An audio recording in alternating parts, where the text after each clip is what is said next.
السلام علیکم ورحمۃ اللہ وبرکاتہ۔ وعلیکم السلام ورحمۃ اللہ۔ بسم اللہ الرحمن الرحیم۔ الحمد للہ رب العالمین، والصلاة والسلام علی سید الانبیاء والمرسلین محمد وآلہ واصحابہ اجمعین، اما بعد فاعوذ باللہ من الشیطان الرجیم، بسم اللہ الرحمن الرحیم۔ قل هل يستوي الذين يعلمون والذين لا يعلمون انما يتذكر اولو الالباب۔ وقال النبي صلی اللہ علیہ وسلم اتقوا ذلة العالم ولا تقطعوه وانتظروا فیئته۔ صدق اللہ العلی العظیم وصدق رسولہ النبی الکریم، ونحن على ذلك من الشاہدین والشاکرین، والحمد للہ رب العالمین۔ رب اشرح لي صدری ويسر لي امری واحلل عقدۃ من لسانی یفقهوا قولی۔ سبحانك لا علم لنا إلا ما علمتنا إنك أنت العليم الحكيم۔ اللهم رب زدني علما، اللهم إنا نسألك علما نافعا، اللهم جنبنا الفواحش والمعاصي والخطايا والزلل ما ظهر منها وما بطن۔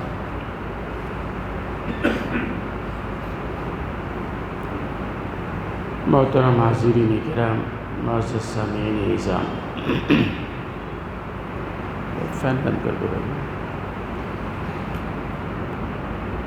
گزشتہ کئی جمعوں سے، تقریباً 5-6 جمعوں سے ایک مضمون میں عرض کر رہا تھا کہ یہ دین جو ہم تک پہنچا ہے، رسول اللہ صلی اللہ علیہ وسلم کا لایا ہوا دین جو ہم تک پہنچا ہے، وہ واسطوں کے ذریعے پہنچا ہے۔ اگر ان واسطوں کو مشکوک کر دیا جائے تو ان کے ذریعے سے آنے والا دین بھی مشکوک ہو جائے گا۔ اللہ تبارک و تعالیٰ سے پیغام اور وحی لے کر جبریل امی علیہ السلام جناب رسول اللہ صلی اللہ علیہ وسلم کے پاس آئے۔ پہلا واسطہ جبریل امی اللہ سے پیغام لے کر جناب رسول اللہ صلی اللہ علیہ وسلم تک پہنچایا۔ اس پہلے واسطے پر جب یہودیوں نے اعتراض کیا کہ جبریل امی صحیح نہیں ہیں، یہ ہمارے لیے دشمنی رکھتے ہیں، وہی کہیں اور لے جانا تھا کہیں اور لے جاتے ہیں، یہودیوں نے جب حضرت جبریل امی پر اعتراض کیا اور جناب رسول اللہ صلی اللہ علیہ وسلم سے یہ کہا کہ جبریل کے علاوہ کوئی اور فرشتہ اگر اللہ کی وحی لے کر آئے تو ہم ایمان لانے کو تیار ہیں۔ تو جب جبریل پر اعتراض کیا جو پہلے واسطہ ہیں، اللہ نے خود فوراً جواب دیا، انہ لقول رسول کریم ذی قوت عند ذی العرش مکین مطاع ثم امین۔ اللہ نے جبریل امی کی تعریف بیان فرمائی، جو کہتے ہیں غلط ہے، جبریل سچا ہے، امین ہے، بڑا طاقتور ہے، تو اللہ نے خود جواب دیا۔ دوسرا واسطہ سرکار دو عالم صلی اللہ علیہ وسلم نے جو اللہ سے پیغام آیا تھا آپ نے صحابہ تک پہنچا دیا، صحابہ نے امت کو پہنچایا، تو رسول اللہ صلی اللہ علیہ وسلم اور امت کے درمیان دوسرے واسطہ صحابہ کرام۔ بہت سارے لوگوں نے صحابہ پر اعتراض کیا۔ نبی کی زندگی میں جب کبھی کسی نے صحابہ پر اعتراض کیا تو اللہ نے خود جواب دیا۔ بہت ساری مثالیں میں دے چکا ہوں تفصیل سے۔ صحابہ کا اتنا بڑا مقام ہے کہ نبی کی زندگی میں جب وحی کا نزول ہو رہا تھا، کسی نے صحابہ پر اعتراض کیا تو نبی نے جواب نہیں دیا، براہ راست اللہ نے جواب دیا، اللہ نے رضا کا پروانہ عطا کر دیا۔ ظاہر سی بات ہے، جس طرح نبوت کا سلسلہ ختم ہو گیا، صحابہ کا بھی سلسلہ ختم ہو گیا۔ صحابی کہتے ہیں اس کو جو نبی کو ایمان کی حالت میں ملا ہو، دیکھا ہو۔ جب نبوت کا سلسلہ بند ہو گیا تو صحابی بننے کا بھی سلسلہ ختم ہو گیا۔ جس طرح قیامت تک کوئی نبی نہیں آ سکتا، کوئی صحابی بھی نہیں آ سکتا، نہ بن سکتا۔ اب یہ دین قیامت تک کس طرح پہنچے گا؟ تو اس دین کو پہنچانے کی اب ذمہ داری علماء کرام پر ہے۔ یہ بھی واسطہ ہیں۔ آج دین آپ کہیں بھی سیکھ رہے ہو، قرآن سیکھ رہے ہیں، علماء کی ضرورت ہے۔ حدیث سننا چاہتے ہیں، علماء کی ضرورت ہے۔ نماز پڑھوانا چاہتے ہیں، علماء کی ضرورت ہے۔ خطابت، علماء کی ضرورت ہے۔ نکاح پڑھوانا ہے، علماء کی ضرورت۔ جنازہ پڑھوانا چاہتے ہیں، علماء کی ضرورت۔ مسئلے مسائل دریافت کرنا، علماء کی ضرورت۔ دنیا میں ہر قدم پر علماء کی ضرورت، بلکہ آگے بڑھ کے کہتا ہوں جنت میں بھی علماء کی ضرورت۔ مشہور ہے نا، جنتی جنت میں چلے جائیں گے تو اللہ جنتیوں سے پوچھیں گے بھائی ساری نعمتیں مل گئی یا کچھ اور بھی؟ سارے جنتی کہیں گے اللہ ہم نے جنت کے نعمتوں کو دیکھ لیا، بہت کچھ مل گیا ہے، بس کافی ہے، اب کیا چاہیے؟ اللہ کہیں گے جاؤ اپنے علماء سے پوچھو، اپنے علماء سے پوچھو جنت میں۔ اللہ کہیں گے، اب وہ جنتی علماء کے پاس جائیں گے کہ اللہ تعالیٰ کہہ رہے ہیں پوچھو کوئی اور نعمت باقی ہے؟ اب علماء بتائیں گے کہ ہاں سب سے بڑی نعمت اللہ کی رویت ابھی باقی ہے، اللہ سے گزارش کرو اے اللہ آپ اپنی رویت ہمیں کرا دیجیے۔ تو جنت میں بھی علماء کی ضرورت ہے، قدم قدم پر دنیا میں علماء کی ضرورت ہے۔ قیامت تک دین جو پہنچے گا علماء کے واسطے سے پہنچے گا۔ تو جس طرح صحابہ کو مشکوک کر دیں گے دین سارا مشکوک ہو جائے گا، ایسی علماء کو اگر مشکوک کر دیا جائے تو سارا دین مشکوک ہو جائے گا، اعتماد اٹھ جائے گا۔ آپ جس سے دین سیکھ رہے ہیں، دین کی بات سن رہے ہیں، اگر ان کے لیے آپ کے دل میں شکوک و شبہات ہے یا بغض و عناد ہے یا تنقید یا تنقیص ہے یا برائی ہے، ظاہر سی بات ہے دین کہاں سے آئے گا؟ کہاں سے دین لاؤ گے آخر؟ اور وہ شخص جو علماء کا بغض رکھتا ہے اپنے دلوں میں، علماء سے بغض رکھتا ہے، تنقیص رکھتا ہے، انہی کی پیچھے نماز بھی پڑھتا ہے، انہی سے بیان بھی سنتا ہے، وہی جنازہ بھی پڑھاتے ہیں، وہی نکاح بھی پڑھاتے ہیں، ہر مرحلے پہ وہی رہتے ہیں، اور یہ امت اپنے انہی علماء کی نماز کے بعد جا کے غیبتیں شروع کر دیتی ہے۔ کیسے فلاح پائے گا وہ آدمی؟ وہ امت کیسے فلاح پائے گی جس نے تم کو اپنا امام بنایا، جس سے تم نے دین سیکھا، اسی کی غیبتیں کر رہے ہو، تنقیص کر رہے ہو، اور ظاہر سی بات یہ تو تباہی کا ذریعہ ہے، ہلاکت و بربادی کا ذریعہ ہے۔ تو آج مجھے اصل میں یہ بیان کرنا ہے کہ یہ دین جو آیا ہے ایک واسطہ، دو واسطہ بتا، تیسرا واسطہ یہ علماء دین پہنچانے کے واسطہ ہیں۔ اسی لیے یہی وجہ ہے جیسے اللہ نے صحابہ کی فضیلت کو بیان فرمایا، جبریل امی کی امانت کو بیان فرمایا، ایسی اللہ نے علماء کے مقام کو بھی بیان فرمایا۔ قرآن کریم میں اللہ نے علماء کے مقام کو بیان فرمایا۔ میں جو بیان کرنے جا رہا ہوں آپ کے سامنے، یہ میں اپنی طرف سے نہیں کہہ رہا ہوں یا کوئی اور اپنی طرف سے نہیں کہہ رہا ہے، بلکہ سوچیں کہ یہ بیان کرنے والی ذات اللہ کی ہے، یہ بیان کرنے والی ذات رسول اللہ کی ہے۔ اگر ہمارا یقین اللہ کی ذات پر ہے، رسول اللہ کی ذات پر یقین ہے، باتوں پہ یقین ہے، تو پھر ان کی ارشادات پر بھی ہمیں یقین کرنا پڑے گا۔ اگر ہم مومن ہیں تو ان کے باتوں پہ سر جھکانا پڑے گا۔ علماء کی ناقدری اللہ حفاظت فرمائے۔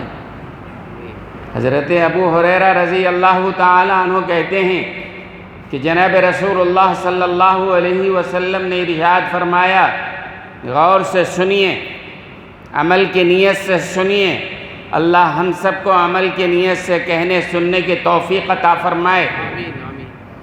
رسول اللہ صلی اللہ علیہ وسلم نے فرمایا، میری امت جب علماء کی ناقدری کرنے لگے گی تو اللہ تعالیٰ 4 طرح کے عذابات امت پر مسلط فرما دیں گے۔ رسول اللہ فرما رہے ہیں، میری امت جب علماء کی ناقدری کرنے لگے گی اور عہدوں پر فخر کرنے لگے گی، مال و دولت پر فخر کرنے لگے گی، رسول اللہ صلی اللہ علیہ وسلم نے فرمایا 4 طرح کے عذابات اللہ مسلط کر دیں گے۔ وہ عذابات کیا ہیں؟ پہلا عذاب تو یہ ہے کہ ظالم حکمراں کو مسلط کر دیا جائے گا۔ دشمن پے در پے حملہ کریں گے۔ آج دشمن بھی حملہ کر رہے ہیں پوری دنیا میں مسلمانوں پر، ظالم حکمراں ہم پر مسلط ہے، قحط مسلط کر دیا جائے گا۔ تو رسول اللہ صلی اللہ علیہ وسلم کی یہ بات یاد رکھیں۔ ایک اور روایت میں ہے، جناب رسول اللہ صلی اللہ علیہ وسلم نے فرمایا کہ جو لوگ علماء کی ناقدری کرتے ہیں وہ میری امت میں سے نہیں ہیں۔ جو میری امت کے علماء کی ناقدری بے احترامی کرتے ہیں، فلیس منا، میری امت میں سے نہیں ہیں۔ کتنی غضب کی بات ہے، رسول اللہ صلی اللہ علیہ وسلم غضب کا اظہار فرما رہے ہیں۔ پوری حدیث اس طرح ہے، اللہ کے رسول نے فرمایا، من لم یرحم صغیرنا ولم یوقر کبیرنا ولم یبجل عالمینا فلیس منا۔ ترغیب و ترہیب میں یہ حدیث ہے، ولم یبجل عالمینا، آخری جملہ کہ جو ہمارے علماء کی ناقدری کرتا ہے، ان کی عزت نہیں کرتا ہے، فلیس منا، میری امت میں سے نہیں ہے وہ۔ اللہ ہماری حفاظت فرمائے۔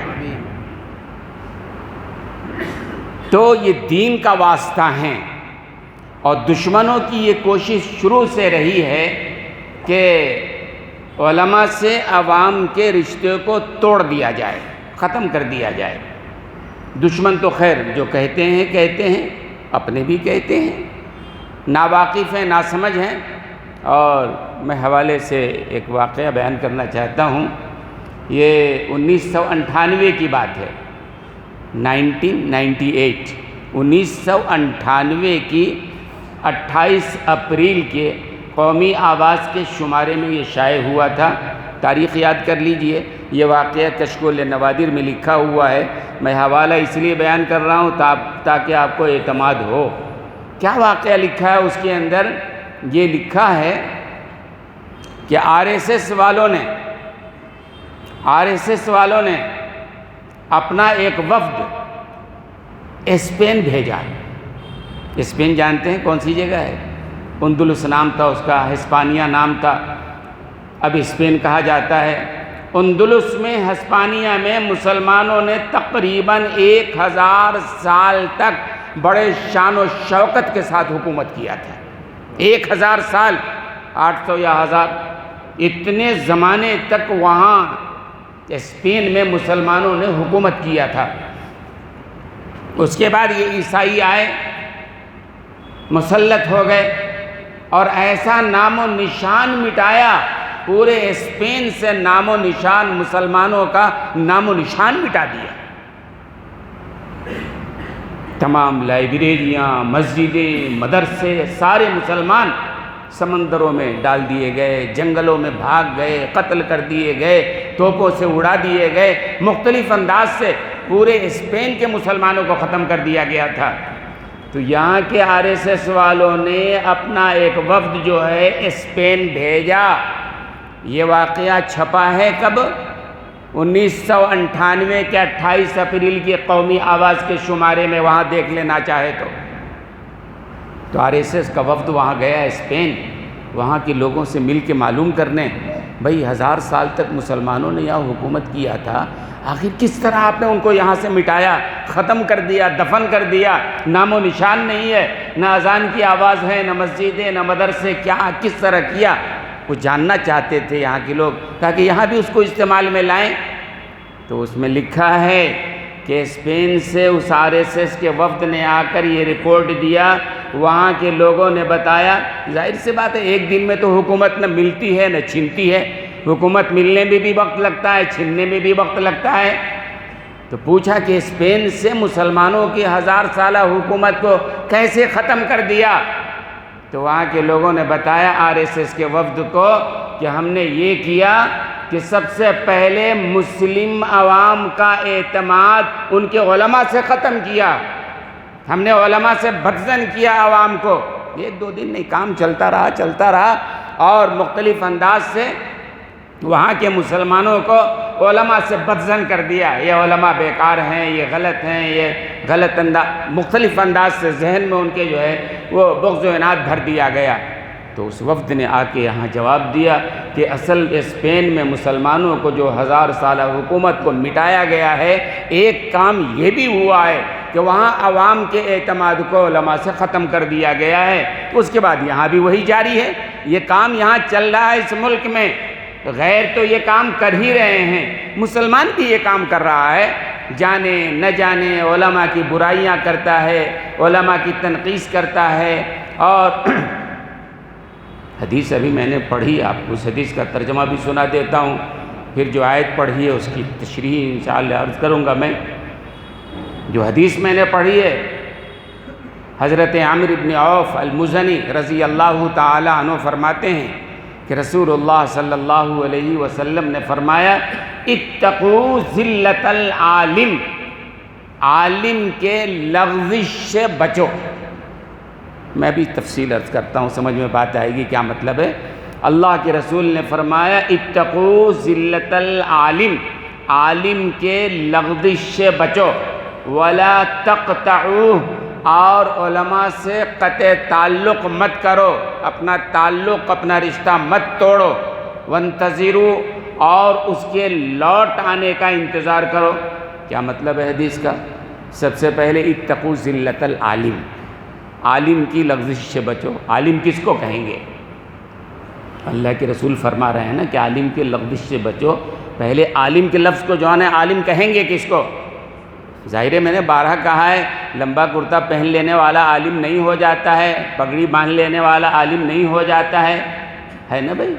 داڑھی رکھنا یہ تو اسی مسلمان کو رکھنا چاہیے۔ عالم اس کو کہا جاتا ہے جو علم دین کا حامل ہو، جو قرآن کا جاننے والا ہو، جو حدیث کا جاننے والا ہو، جو فقہ کا جاننے والا ہو، جو شریعت کے مسائل کو جاننے والا ہو، مستند ہو باضابطہ، مستند میں کہہ رہا ہوں۔ عالم کہلائے گا وہی رسول اللہ صلی اللہ علیہ وسلم سے نسبت ہو، سند ہو مسلسل، اور علم دین، علم قرآن، علم حدیث، علم فقہ اور اس طرح شریعت کے مسائل کا علم ہو، وہ عالم کہلاتا ہے۔ اللہ کے رسول فرما رہے ہیں کہ عالم کی لغزش سے بچو۔ کیا مطلب ہے؟ شرح فرماتے ہیں کہ اصل اللہ کے رسول یہ فرمانا چاہتے ہیں کہ کوئی عالم اگر کوئی لغزش کر رہا ہے تو اس کی لغزش کو تم بھی بہانہ مت بنا لو، بھائی فلاں عالم یہ کام کر رہے ہیں ہم بھی کریں گے۔ کہنا نہ، کوئی عالم اگر کوئی غلط کام کر رہا ہے تم ان کو فالو مت کرو، تم ان کی اتباع مت کرو۔ عالم اگر لغزش میں ہے تو اس کو فالو مت کرو، بچو اس کے۔ عالم غلطی کر رہا ہے، بھئی عالم اگر جہنم میں جائے گا تو آپ بھی جہنم میں چلے جائیں گے؟ عالم جہنم کی طرف بڑھ رہا ہے تو آپ بھی آگ میں کود جائیں گے؟ نہیں نا۔ آپ ڈاکٹر کے پاس گئے، دیکھا ڈاکٹر سگریٹ پی رہا ہے، آپ کہیں گے ڈاکٹر ہی پی رہا ہے تو ہمارے پینے میں کیا ہے؟ ارے ڈاکٹر پیے گا اپنا بھگتے گا، آپ پیو گے تو آپ کو بھگتنا پڑے گا۔ تو اللہ کے رسول یہ فرما رہے ہیں یہ بہانہ بنا کر کے گناہ کرنے لگ جانا کہ بھئی اتنے بڑے فلاں بڑے عالم تھے، وہ ایسا کرتے تھے گناہ کا کام، لہذا ہم بھی کریں، نہیں، آپ کے لیے درست نہیں ہے۔ وہ عالم کر رہا ہے وہ بھی غلط ہے، لیکن آپ کے لیے بہانہ بنا کر علماء کی لغزش میں ساتھ بن جانا یہ صحیح اور درست نہیں ہے۔ آگے اللہ کے رسول نے فرمایا وَلَا تَقْطَعُوهُ، اور علماء سے رشتہ بھی مت توڑو، تعلق بھی مت توڑو۔ الگ بیٹھ گئے، ان سے رشتہ ختم کر لیا، یہ غلط ہیں، یہ فلاں ہیں، یہ فلاں ہیں، نہیں، عزت و احترام تو اپنی جگہ باقی رکھنا ہی ہے۔ ہاں ان کے لیے دعا کرو، بھائی ایک نسبت ہے علم کی۔ قرآن کریم نے ایک بات کہی وَإِن جَاهَدَاكَ عَلَىٰ أَن تُشْرِكَ بِمَا لَيْسَ لَكَ بِهِ عِلْمٌ فَلَا تُطِعْهُمَا وَصَاحِبْهُمَا فِي الدُّنْيَا مَعْرُوفًا۔ قرآن کریم سورہ لقمان کی آیت ہے۔ اس کا مطلب یہ ہے کہ اگر کسی کے ماں باپ کافر ہوں، مشرک ہوں، اور وہ کفر پر بیٹے کو مجبور کریں، بیٹا مسلمان ہو گیا ہے، مجبور کریں، فَلَا تُطِعْهُمَا، کفر پر، شرک پر، گناہ کے کام پر ماں باپ کی بات نہیں مانی جائے گی۔ لیکن صاحبہما فی الدنیا معروفہ، ماں باپ چاہے کافر ہو، مشرک ہو، جیسے بھی ہو، ان کے ساتھ اچھا سلوک کرنا پڑے گا۔ اس لیے کرنا پڑے گا کہ اللہ نے ان کو ایک نسبت، ماں باپ ہونے کی نسبت عطا فرما دی ہے۔ ماں باپ تو ہیں نا بھائی ہمارے، چاہے کافر ہو، مشرک ہو، جیسے بھی ہو، ان ماں باپ ہونے کی وجہ سے ان کے ساتھ اچھا سلوک کرنا پڑے گا۔ حکیم الامت رحمۃ اللہ علیہ فرماتے ہیں کوئی صحیح عالم اگر ہے اور وہ گناہوں میں مبتلا ہے تو ظاہر سی بات ہے یہ اس کی غلطی ہے جو گناہ کر رہا ہے، لیکن اس گناہ کی وجہ سے کسی عالم کو ذلیل کرنا، اس کی تنقیص کرنا یہ درست نہیں ہے۔ جیسے ماں باپ کے کفر کی وجہ سے اس کے ساتھ بدتمیزی کرنا اور اس کے ساتھ غلط سلوک کرنا جائز نہیں ہے، ایسی یہاں بھی جائز نہیں ہے۔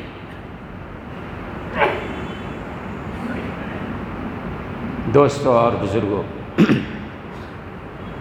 جو میں عرض کر رہا ہوں آپ سے، یہ قرآن و حدیث کی بات عرض کر رہا ہوں کہ علماء سے رابطہ، تو وہاں جو RSS والوں نے جو دیا تھا کہ بھئی اس طرح مٹایا گیا کہ انہوں نے علماء سے بدظن کیا، یہاں بھی ہو رہا ہے اور یہاں بھی یہ لوگ یہ کام کر رہے ہیں۔ اس کا نتیجہ بہت برا ہے، چونکہ اللہ نے کہہ دیا اور رسول اللہ نے کہہ دیا ہے، ان کا یہ مقام ہے۔ ہاں آگے فرمائے وَانْتَظِرُوا فَيَّتَهُ، اور کوئی عالم اگر غلط کر رہا ہے اللہ سے دعا کرو اس کے لوٹ آنے کا، اے اللہ یہ آپ کے دین کا حامل ہے اور گناہ میں مبتلا ہو گیا ہے، اے اللہ رحم فرما دیجئے، اے اللہ اس کو صحیح راستے پر لا لیجئے۔ تو علماء نے لکھا ہے کہ آپ کو 2 ثواب ملے گا، دوہرا اجر ملے گا، ایک تو دعا کرنے کا اجر ملے گا اور دوسرے خیر خواہی کا اجر ملے گا۔ ایک عالم کے ساتھ آپ خیر خواہی کا معاملہ کر رہے ہیں، خیر خواہی کا آپ کو اجر ملے گا، اور اگر آپ کی دعا سے وہ لوٹ کے آ گیا گناہ چھوڑ کے سیدھے راستے پر، تو اس کے صحیح راستے پر چلنے کا ثواب آپ کے بھی نامہ اعمال میں جائے گا۔ تو ہر حال میں علماء کی لغزش کی اتباع نہیں کرنا ہے، اور حضرت نے فرمایا کہ کوئی مستند عالم ہے اس کے فتوے کا اعتبار کیا جائے گا، اس کے مسئلے کا اعتبار کیا جائے گا، اس کے ذات کا اعتبار نہیں کیا جائے گا۔ مثال کے طور پر ایک مستند عالم ہے، وہ کوئی فتویٰ لکھ رہا ہے، اس پر عمل کیا جائے گا، اگرچہ وہ گناہ گار ہے، وہ مسئلہ بتا رہا ہے زبان سے، اس کا اعتبار کیا جائے گا۔ ہاں اس کے گناہ کا اعتبار نہیں ہوگا۔ اسی لیے آپ کسی معتبر عالم سے پوچھئے، کسی گناہ میں غلطی میں مبتلا ہے، کہ حضرت آپ کا یہ عمل، وہ کبھی نہیں کہے گا جائز ہے، غلط ہے یہ میں کر رہا ہوں، غلطی میں مبتلا ہوں۔ تو فتویٰ دے رہا ہے وہ معتبر، مسئلہ بتا رہا ہے وہ معتبر، اسی لیے اللہ سے دعا کرو کوئی اگر۔ اور آگے حضرت فرماتے ہیں کہ بھئی جیسے تم انسان ہو وہ بھی تو انسان ہے، عالم کوئی فرشتہ تو نہیں ہے، کوئی پیغمبر تو نہیں ہے، کوئی صحابی تو نہیں ہے نا، تمہارے جیسے جذبات ہیں اس کے بھی جذبات ہیں، تمہارے جیسے گوشت پوشت ہیں اس کے بھی گوشت پوشت ہیں، اس کے بھی حالات ہیں۔ علماء کو یہ بدنام کرنے کی جو کوششیں آج ہو رہی ہیں ہندوستان میں ہر سطح پہ ہو رہی ہے۔ ابھی کئی دنوں پہلے کی بات ہے، کچھ دنوں پہلے میرے پاس آئے کچھ لوگ اور دوران گفتگو بات شروع ہوئی تو انہوں نے کہا ہندوستان کے ایک بڑے عالم کا نام لیا، اس ملک کے ایک بڑے عالم ہیں اور بڑا مقام و مرتبہ ہے، بڑے عالم ہیں، اخباروں میں آتے ہیں، میڈیا میں آتے ہیں اور مسلمانوں کے ہر مسئلے کے معاملے میں ان کا بیان آتا ہے ہر طرح سے۔ تو کچھ لوگ آئے، انہوں نے باتوں کے درمیان کہا مولانا آپ جانتے ہیں یہ نام لیا انہوں نے، میں نام نہیں لے رہا ہوں، کہ جانتے ہیں یہ لوگ کروڑوں کروڑ کے مالک ہیں، اور یہ ان کے گھر کا بچہ کروڑوں کروڑ کا مالک ہے۔ میں نے کہا تو کیا ہوا بھائی، کروڑوں کا مالک ہونا کوئی گناہ ہے کیا؟ میں کہا نہیں، یہ تو فلاں جگہ رہتے ہیں، اتنا پیسہ کہاں سے آتا ہے؟ میں نے کہا آج کل بیٹھے تجارت کی بہت ساری شکلیں ہیں، اور مالدار ہونا کوئی برا نہیں ہے۔ آپ اگر دیکھیں گے تو انبیاء میں بھی بہت سارے مالدار، حضرت داؤد علیہ السلام تخت و تاج کے مالک تھے، بادشاہ تھے۔ حضرت سلیمان علیہ السلام بادشاہ تھے، ان کی ہواؤں پر، انسانوں پر، جناتوں پر، ہر ایک پر حکومت ان کی چلتی تھی۔ حضرت یوسف علیہ السلام ہیں، وہ بھی بادشاہ وقت تھے، اللہ نے حکومت عطا فرمائی تھی۔ صحابہ میں دیکھیں حضرت عبد الرحمن ابن عوف رضی اللہ تعالیٰ عنہ بڑے مالدار، حضرت عثمان غنی رضی اللہ تعالیٰ عنہ بڑے مالدار، حضرت عبداللہ ابن زبیر رضی اللہ تعالیٰ عنہ بڑے مالدار۔ اسلام نے مالداری سے نہیں رکا ہے۔ آگے ائمہ میں بڑے، امام ابو حنیفہ رحمۃ اللہ علیہ بڑے مالدار، حضرت امام راضی رحمۃ اللہ علیہ بڑے مالدار، اور امام راضی رحمۃ اللہ علیہ تو اتنے بڑے مالدار تھے، اس زمانے کا بادشاہ تھا شہاب الدین غوری۔ شہاب الدین غوری کو حکومت چلانے کے لیے فنڈ کی ضرورت پڑتی تھی تو حضرت امام راضی سے وہ لیا کرتا تھا، اتنے بڑے مالدار تھے۔ اس زمانے میں ایک وقت میں 80 لاکھ وہ امام راضی رحمۃ اللہ علیہ سے شہاب الدین غوری بادشاہ وقت لیا کرتا تھا، بڑے مالدار۔ تو امام راضی رحمۃ اللہ علیہ کا ایک واقعہ لکھا ہے کتابوں کے اندر کہ اللہ نے علم بھی بہت دیا تھا اور دولت بھی اللہ نے بہت دیا تھا۔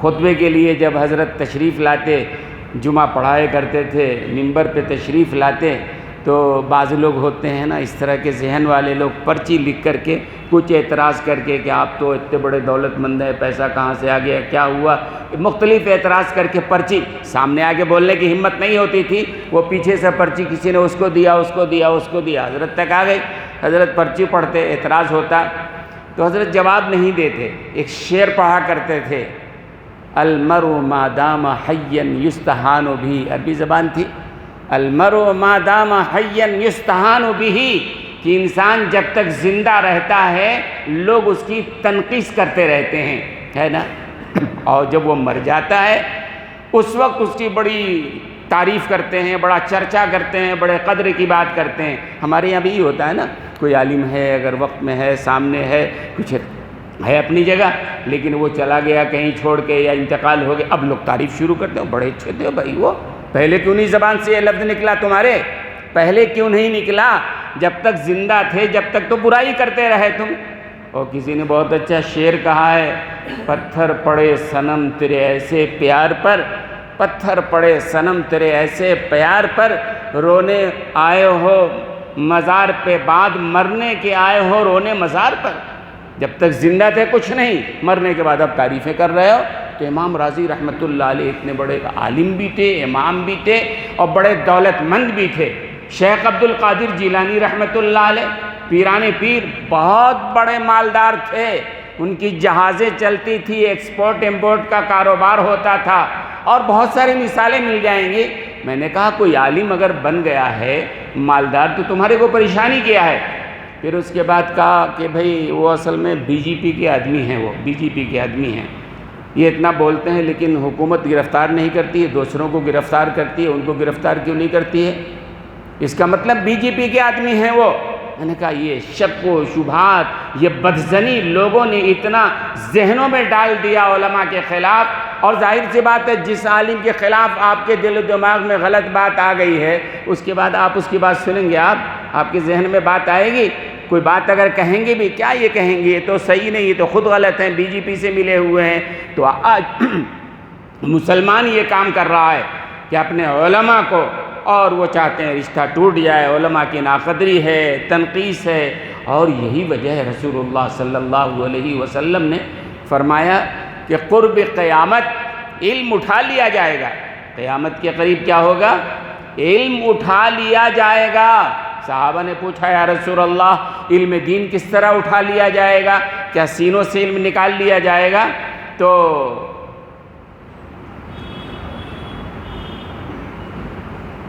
اللہ کے رسول صلی اللہ علیہ وسلم نے فرمایا کہ نہیں بھائی، میں اصل میں ان صاحب سے کہہ رہا تھا جو آ رہے تھے، لوگوں کے کندھوں سے گزرتے ہوئے، یہ طریقہ صحیح نہیں ہے۔ یہ طریقہ میں آپ سے ہی اصل میں کہنا چاہ رہا تھا، میں دیکھ رہا تھا وہاں سے آپ لوگوں کے کندھوں پر سے گزر کر کے آ رہے ہیں، یہ طریقہ صحیح نہیں ہے حدیث کے اعتبار سے، آئندہ خیال رکھیں۔ تو حضور اکرم صلی اللہ علیہ وسلم نے فرمایا کہ سینوں سے علم نہیں نکال لیا جائے گا، بلکہ آہستہ آہستہ علماء اٹھ جائیں گے اور اس کے بعد کوئی عالم بننا نہیں چاہے گا۔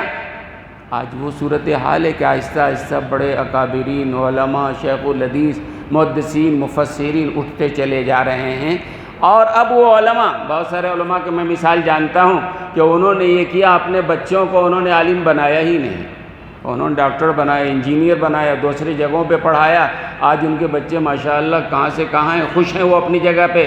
بھئی عالم بنانا فرض تو نہیں ہے نا، عالم بنانے کے بعد مسجد میں دیکھو تو تماشے، مدرسے میں دیکھو تو تماشے، کم تنخواہیں اور عوام کی ناقدری دیکھو تو الگ، وہ الگ خامخواہی کے لیے لگے رہتی ہے تنقید اور تنقیص کے اندر۔ تو یہ علماء کے ساتھ جو ناقدری کا معاملہ ہے یا ان کی تنقیص اور تنقید کرنا ہے، یہ اصل میں واسطے کو توڑنا ہے، دین کو مشکوک کرنا ہے، اور دین مشکوک کر دو گے تو کہاں سے آئے گا۔ میں واقعہ سنانا چاہتا ہوں، ایک 1943 کی بات ہے۔ 1943 میں ندوۃ العلماء لکھنؤ کے جو ذمہ دار تھے، حضرت مولانا سید سلیمان ندوی رحمۃ اللہ علیہ تھے، بڑے عالم تھے، سیرت النبی کتاب لکھی ہے، ندوے کے محتمم تھے، اور آج ندوے کا چندہ بھی ہونا ہے، ندوے کے سفیر حضرت مولانا معین الرشید ندوی بھی آئے ہوئے ہیں، نماز کے بعد ان کے لیے چندے کا اعلان بھی ہے۔ تو 1943 کی بات کہہ رہا ہوں کہ ندوے میں کچھ طلبہ نے اسٹرائک چلایا۔ یہ ہڑتال جو ہوتا ہے، حضرت مولانا سید سلیمان ندوی بڑے عالم تو ان کے خلاف تحریک چلایا، اور تحریک چلانے والوں میں ایک طالب علم، غالباً احمد علی نام تھا، حضرت مولانا علی میاں رحمۃ اللہ علیہ اس زمانے میں وہاں استاد تھے۔ حضرت مولانا علی میاں رحمۃ اللہ علیہ اس زمانے کی بات 1943 کی بات ہے، استاد محترم تھے وہاں کے۔ کہتے ہیں کہ یہ احمد علی جو طالب علم تھا، بڑا ذہین طالب علم تھا، اور بڑی ذہانت تھی، بہترین عربی بولتا تھا وہ، اور ہزاروں اشعار زبانی یاد تھے، تمام طلبہ میں بڑا ممتاز تھا، میرے بڑا قریب تھا۔ جو طالب علم اچھا ہوتا ہے استاد کے قریب ہوتا ہے۔ مولانا علی میاں فرماتے ہیں کہ میرے قریب تھا وہ، لیکن پتہ نہیں کہاں سے یہ بیماری لگی کہ وہ اسٹرائک میں شامل ہو گیا، اور سید سلیمان ندوی رحمۃ اللہ علیہ کے خلاف اس نے بغاوت شروع کی، تحریک چلایا۔ حضرت سید سلیمان ندوی رحمۃ اللہ علیہ جو محتمم تھے، وہ اتنے بددل ہوئے، اتنا ان کا دل دکھا کہ ان کی تنقیص کی جا رہی ہے، ان کی برائی کی جا رہی ہے، غیبت کی جا رہی ہے۔ حضرت نے ندوہ آنا چھوڑ دیا اور لکھنؤ میں گھر سے وہ کام کرنے لگے۔ خیر اسٹرائک ختم ہوا، وہ طالب علم جس نے حضرت کا بڑا دل دکھایا تھا، حضرت نے تو کبھی بد دعا بھی نہیں کی ہوگی، لیکن دل دکھتا ہے تو اس کا نقصان تو ہوتا ہی ہے۔ اللہ کا معاملہ ایسا نہیں ہے کہ اللہ فوراً پکڑ لیں، اللہ فوراً پکڑنا ضروری نہیں ہے۔ آپ کہیں گے میں تو گیا تھا فلاں عالم کو میں گالی دے کے آ گیا، کچھ نہیں ہوا میرا۔ بھئی اللہ تعالیٰ تحمل ہے اللہ کے اندر، اللہ پکڑیں گے، کہاں پکڑنا ہے کب پکڑنا ہے اللہ کو معلوم ہے۔ بات ختم ہو گئی۔ اس کے بعد مولانا علی میاں رحمۃ اللہ علیہ فرماتے ہیں کہ مجھے اطلاع ملی کہ وہ طالب علم جو ہے وہ بیمار ہے وہ، اور بیماری کیسی ہوئی، دماغ خراب ہو گیا، پاگل ہو گیا۔ بہترین طالب علم تھا، بہترین وہ طالب علم، بہت اچھے علم والا، سنا پاگل ہو گیا وہ، اور پاگل ہو گیا تو ایسا پاگل ہوا گھر والوں نے اس کو زنجیروں میں جکڑ کے باندھ کے رکھا تھا گھر میں۔ مولانا علی میاں کہتے ہیں مجھے اطلاع ملی تو میرا چونکہ شاگرد تھا، بڑا ذہین تھا، ہونہار تھا، میں نے کہا چلو چل کے کم سے کم عیادت کر لیتے ہیں۔ حضرت مولانا علی میاں کہتے ہیں میں گیا تو میں نے گھر میں جا کے دیکھا تو زنجیروں میں جکڑا ہوا تھا وہ، تو میرے آنکھوں سے آنسو جاری ہو گئے، بڑا افسوس کا اظہار کیا۔ میرے دل میں خیال آیا کہ ہو نہ ہو اس بندے نے حضرت مولانا سید سلیمان ندوی کا جو دل دکھایا ہے، ان کو جو تکلیف پہنچائی ہے، اس نے جو ان کی برائی کی ہے، اللہ نے اس کے نتیجے میں پکڑ لیا ہے۔ مولانا علی میاں کہتے ہیں میں لوٹ کے گیا ندوے تو سید صاحب ملے، ان کے استاد محترم تھے سید سلیمان ندوی، ملاقات ہوئی تو مولانا علی میاں کہتے ہیں کہ میں نے ان سے کہا کہ حضرت وہ فلاں طالب علم جو اسٹرائک کر رہا تھا اور اس طرح میں گیا تھا اس کے گھر، وہ زنجیروں میں جکڑا ہوا ہے، پاگل ہو گیا ہے، شاید آپ کے دل سے زبان سے بد دعا نکل گئی ہوگی۔ حضرت نے فرمایا نہیں نہیں نہیں، میری کیا اوقات ہے، میں کیوں بد دعا دینے لگا۔ ہاں تکلیف ضرور ہمارے دل کو تھی ہے کہ تکلیف اس نے میرے خلاف جو ہے بغاوت کیا، میری برائی کی، اس لیے تکلیف تو مجھے تھی، بد دعا میں نے نہیں کیا ہے۔ تو مولانا علی میاں کہتے ہیں میں نے دبی زبان سے کہا حضرت آپ دعا کر دیجئے کم سے کم۔ بات ختم ہو گئی۔ پھر کئی دنوں کے بعد سید سلمان ندوی ایک دفعہ ملے مولانا علی میاں ندوی کو، تو حضرت نے فرمایا کہ مولوی علی میاں میں نے تمہاری بات مان لی، یعنی میں نے دعا کر دیا طالب علم کے لیے۔ مولانا علی میاں کہتے ہیں اس کے چند دنوں کے بعد گھر والوں کی طرف سے اطلاع آئی کہ اللہ نے اس کا دماغ ٹھیک کر دیا ہے، بالکل ٹھیک ہو گیا ہے وہ، لیکن اس کے بعد زیادہ دن زندہ نہیں رہ سکا، نوجوانی میں ہی اس کی موت آ گئی، مر گیا۔ تو آپ دیکھ رہے ہیں عبرت کہ ایک آدمی جب کسی کا دل دکھاتا ہے، زبان سے تعریف کرے نہ کرے، ہو زبان سے بد دعا کرے نہ کرے، کسی کے دل کو دکھانا اور ٹھیس پہنچانا اپنے طاقت کی بنیاد پہ، عہدے کی بنیاد پہ، کسی بنیاد پہ علماء کی تنقیص کرنا، برائی کرنا، اس کا انجام بہرحال برا ہوتا ہے۔ اللہ ہماری حفاظت فرمائے۔ آخر میں 2-3 باتیں میں کہنا چاہ رہا ہوں، 2-3 اپیل آپ سے کرنا چاہوں گا۔ ابھی مضمون باقی انشاءاللہ آئندہ بھی عرض کروں گا، لیکن میں تقریر کا خلاصہ آپ کے سامنے 2-3 باتیں۔ سب سے پہلی بات تو یہ کہ آپ خود عالم بننے کی کوشش کیجئے، حافظ بننے کی کوشش کیجئے۔ نہیں ہماری عمر ہو گئی ہے، ابھی اس عمر میں حفظ بھی نہیں ہوتا ہے، کاروبار ہے، کام ہے، ملازمت ہے، جا کر کے عالم بننے بھی نہیں ہوتا ہے۔ حالانکہ اب تو ایسے مدرسے بن گئے ہیں کہ اپنے کاموں کے ساتھ آپ چاہیں تو عالم بن سکتے ہیں، حافظ بن سکتے ہیں۔ تو پہلی کوشش تو یہ کیجئے، عالم بننے کی، حافظ بننے کی کوشش کیجئے، کم سے کم نیت تو کیجئے کہ ہم انشاءاللہ کریں گے، نیت کا بھی ثواب ملتا ہے۔ نیت تو کیجئے انشاءاللہ ہم کریں گے، جد و جہد کریں گے۔ نہیں بھی کر سکے، میں نے پہلے ایک روایت بیان کیا ہے، ایک آدمی قرآن کریم حفظ کرنے کے ارادے سے ایک آیت روزانہ یاد کرتا ہے، کرتے کرتے کرتے انتقال ہو گیا، ایک ہی پارہ اس نے یاد کیا تھا۔ کہتے ہیں کہ اللہ تعالیٰ اس آدمی کے لیے قبر میں فرشتے کو مقرر کریں گے، وہ فرشتہ اس کو حافظ قرآن بنائے گا، اور قیامت کے دن جب اٹھے گا میدان حشر میں، حافظ قرآن کے مجمع میں اٹھایا جائے گا اس کو، اور میدان حشر میں جو حافظوں کا جو اعزاز ہوگا کہ سب کے سامنے اللہ تعالیٰ اس کو تاج پہنائیں گے۔ تو ارادہ کیجئے انشاءاللہ ہم خود حافظ بنیں گے، عالم بنیں گے انشاءاللہ۔ دوسری بات، اگر خود عالم نہیں بن سکے ہیں طے کیجئے اپنے بچوں کو بنائیں گے انشاءاللہ۔ بھئی خود نہیں بن سکے حافظ، حافظ کے باپ بن جائیے، عالم کے باپ بن جائیے، مفتی کے باپ بن جائیے، یہ تو ہو سکتا ہے نا۔ اپنے بچوں کو عالم بنائیے، یہ تو مشکل نہیں ہے نا۔ اور اگر یہ بھی نہیں ہو سکے، نہیں بھئی ہمارے بچے نہیں ہیں یا بچے پڑھ چکے ہیں، اب چھوٹے بچے نہیں ہیں، ممکن نہیں ہے، اگر یہ کام بھی نہیں کر سکتے ہیں تو تیسری بات یہ ہے کم سے کم آپ یہ کریں، علماء سے تعلق رکھنے والے بن جائیں، حفاظ سے تعلق اور محبت رکھنے والے بن جائیں، اللہ کے لیے علماء کے خلاف بغاوت کرنے والے نہ بن جائیں، علماء کی تنقیص کرنے والے نہ بن جائیں۔ کوئی عالم اگر غلط کر رہا ہے چھوڑ دیجئے، آپ ان سے فائدہ مت اٹھائیے، لیکن تنقیص کرنا، لوگوں کو بھڑکانا، لوگوں کے خلاف بغاوت کی باتیں کرنا، یہ چیزیں مناسب نہیں ہیں۔ تو یہ ہماری اپیل یاد رہے گی انشاءاللہ۔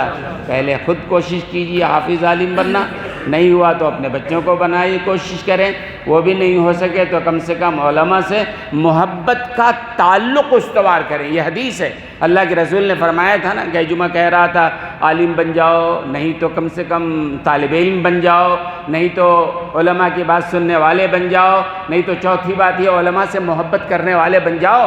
جس سے محبت کرو گے قیامت کے دن اسی کے ساتھ حشر ہونے والا ہے تمہارا۔ وقت ہو گیا ہے کیا؟ انشاءاللہ یہ موضوع باقی ہے، پھر عرض کریں گے۔ وآخر دعوانا الحمدللہ رب العالمین۔ اچھا